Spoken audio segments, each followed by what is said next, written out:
Like and subscribe. It was a long, hard road that led me to this moment.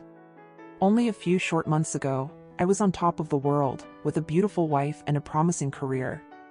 Now, I was coming home as a broken man, fresh off a difficult divorce that had left me feeling lost and alone. As I walked up to the front door of my now empty apartment, I couldn't help but feel a sense of dread wash over me, wondering what was waiting for me on the other side. But as I pushed open the door and stepped inside, I was greeted with a familiar sight: my best friend, Mike, sitting on the couch with a big sad grin on his face and a case of beer at his feet. Hey Joe, how did it go? Bad, I said, half collapsing on the couch next to him. Mike and I have been friends since we were kids, growing up together in the same small town. Mike was always the big, loud one, with a boisterous personality that made him the life of the party. He was easygoing and always up for a good time, never taking life too seriously. I, on the other hand, was more soft-spoken and sensitive, with a gentle demeanor that belied a deep well of emotions. Despite our differences, the two of us had always been the best of friends. Mike had always been there for me through thick and thin, and today I knew he would make it all better. It didn't take us long to get through almost half of the case. I did most of the talking, relaying to him how things went through the divorce proceeding and then moving on to other details about the last few weeks of our marriage. Those long, hard weeks where I felt like crying and just giving up. Mike listened to it all with a sad look on his face. Eventually, he slipped his arm around me and pulled me closer. I know this might seem unusual, but our friendship had always been very close and caring. That sounds rough, but I think it was the right choice. You shouldn't be forced to spend your days with someone who makes you unhappy like that. I nodded, trying not to let the tears break through. It would not have been the first time Mike saw me cry, but tonight felt different. "Hey, what's in the bag?" he said suddenly, pointing to the large bag of clothing that stood in the corner of the room, that was otherwise empty.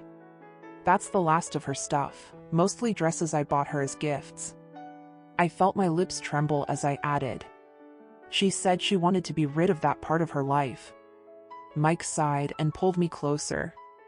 The warmth of his body and his arm around me felt good and comforting, almost too good.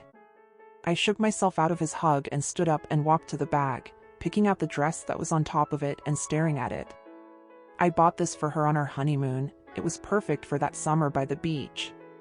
I held it out in front of me. It was a strappy pale yellow summer dress, and as it stared back at me, I felt the tears finally well up in my eyes. I gave in to the sadness and started to sob. Mike was behind me within seconds, his strong arms going around my shoulder and holding me tight from behind. I could sense him also staring at the dress that I held out in front of me, staring at it like I did, through the hot tears that ran down my cheeks. I'm sorry, Joanne. But I told you not to get married. I told you being a man would be too hard for you. I turned around to face him. The words were embarrassing but not shocking to me. There was a look of resignation in my eyes. I'm sorry, honey. You know I hate to bring this up and to see you defeated like this. But you know who you really are, inside. Our eyes met.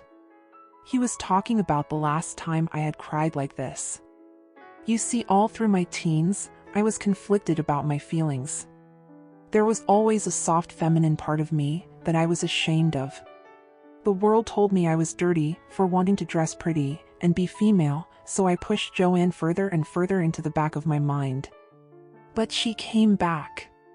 Over and over, in cycles of embracing and purging. Until one night, one sad summer night like tonight, I finally confessed to my best friend who I was, and who I no longer wanted to be. I confessed how I wanted to be rid of Joanne, so I was getting married to my then girlfriend. He begged me not to. He told me to give in to Joanne. I wished I had listened to him then. It would have saved me 5 years wasted in fake masculinity. His fingertips were gentle as they brushed the tears from my eyes and cheeks. Go on, go put that dress on. I nodded and headed to the bathroom to change. My fingers were shaking, not with fear but with some deeply held tension. When the soft cotton of the dress hit my bare skin, I felt my heart almost explode with relief. I smoothed the pretty fabric over my chest and down my thighs. The softness of the skirt, playing around my thighs, made my knees buckle. 5 years of pent-up tension and sadness came rushing up to the surface as I stood in front of the mirror and stared at myself. "Sorry, Joanne," I whispered. Some of my wife's makeup was left behind, and I used it to quickly apply some eyeliner and blush. I brushed out my shoulder-length hair from its normal tight bun into long brown tresses. Finally, I stepped into the living room. I was met with emptiness. Mike was nowhere to be found. I stood there confused and couldn't help but wonder if he had left without saying goodbye. "Mike?" I called out, hoping to get an answer. Just then, there was a knock at the door. I hesitantly walked over and opened it, and there he was, standing outside with a big silly smile on his face. His eyes trailed down my figure, taking in my yellow summer dress and my slender shape. "Hello, Joanne," he said and smiled. "I've been waiting 5 years to ask you out." I laughed and blushed. I was lost for words, but he wasn't. Actually, I lied. I've not been waiting 5 years to ask you out. I've been waiting 5 years, maybe more, to do this. And with that, he swept me into his embrace, his strong broad frame lifting me off my feet. We were bathed in the soft glow of the moonlight, and I felt my heart race with anticipation. And then, he leaned in and pressed his lips to mine, kissing me with a passion that took my breath away. I felt my bare toes curl in delight as I was kissed like a girl for the first time in my life. I was transported to another world where nothing else mattered but us. I won't go into the details of what happened next, but Mike and I got to know each other very intimately that night.